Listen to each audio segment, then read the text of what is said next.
Good morning, friends. Happy Sabbath. I hope you're having a fantastic day with your mommy, your daddy, your brothers, your sisters, whoever's able to spend Sabbath with you. Today we're going to read a story about a very brave man named Daniel. Let's start our Sabbath school by singing Sabbath is a Happy Day. Can you clap your hands and sing with me? Sabbath is a happy day, happy day, happy day. Sabbath is a happy day. I love every Sabbath. Sabbath is a happy day, happy day, happy day. Sabbath is a happy day. I love every Sabbath. And then we're going to sing our prayer song. And this is a song that we maybe don't sing very often in Sabbath school, but maybe we should. You sing Whisper a Prayer with me?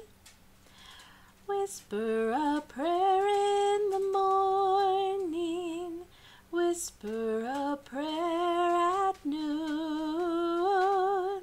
Whisper a prayer in the evening to keep your heart in tune.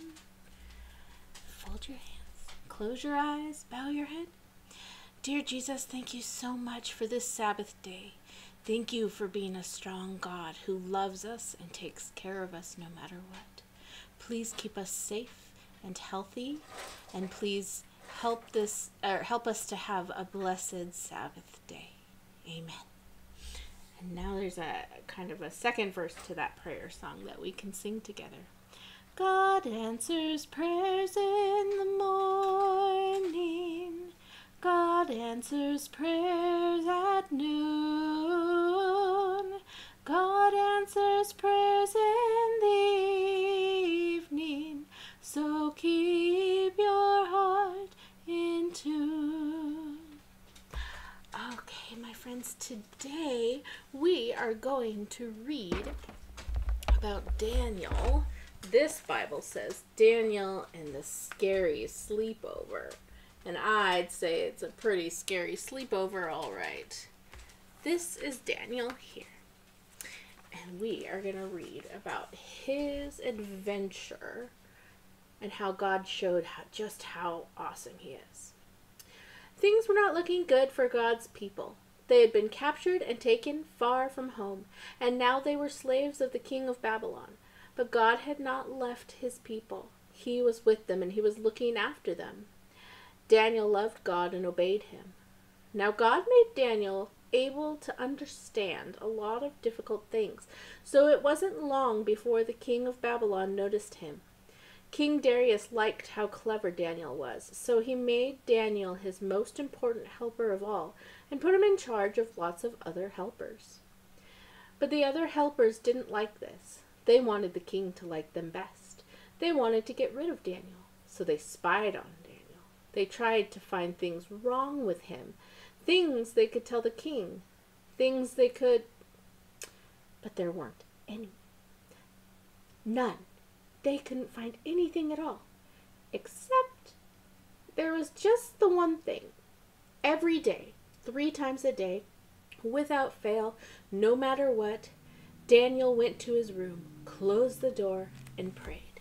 So here is King Darius and Daniel. And then back here, it's kind of hard to see. Let me see if I can, see here? There's the men who were spying on Daniel while he was praying, trying to find something wrong. They smiled to themselves. Let's get the king to make a law. No one is allowed to pray to anyone except the king. Daniel won't obey this law, and he will be punished. They were pleased with themselves for being so clever and hurried off to tell the king. The king liked their idea. He didn't know they were tricking him. So he made it into a law. Everyone must pray, only to me.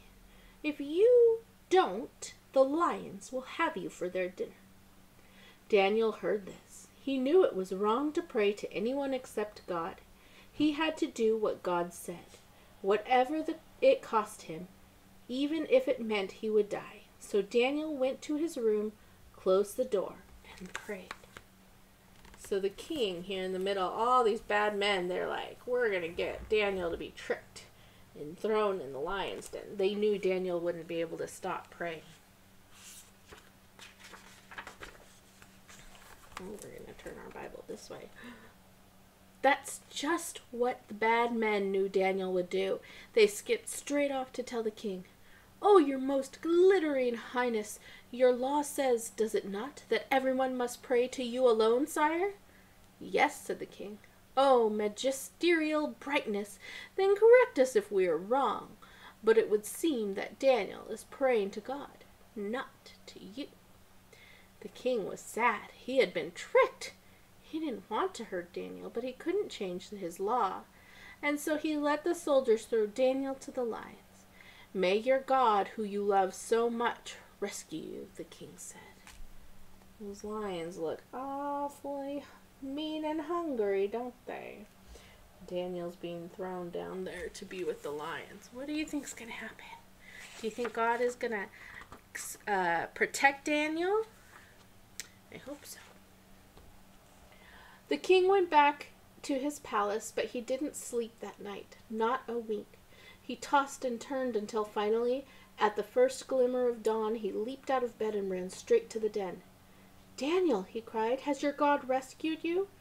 "Yes!" Daniel shouted. "God sent an angel to close the lions' mouths." And there, resting his head on Daniel's lap, was the biggest lion, purring like a little kitten. The king brought Daniel out of the den. "Look," he said, "Daniel doesn't even have a scratch." The king made a new law. Daniel's God is the true God, the God who rescues. Pray to him instead. God would keep on rescuing his people, and the time was coming when God would send another brave hero like Daniel, who would love God and do what God said, whatever it cost him, even if it meant he would die. And together they would pull off the greatest rescue the world has ever known. So that is a pretty miraculous story, isn't it? Can you imagine these big lions? Have you ever been to the zoo and seen the lions at the zoo? And they're so big, and they kind of look like maybe you could snuggle them. But then sometimes at the Oregon Zoo, they'll jump at the window just to play, and they're really big and kind of scary. And can you imagine that God closed the mouths of the lions so that they would not hurt Daniel at all? He spent the whole night with the lions, and they didn't touch him. That is how powerful our God is and how much he loves us.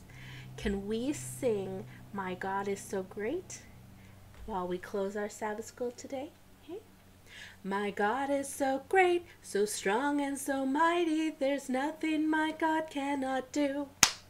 My God is so great, so strong and so mighty, there's nothing my God cannot do.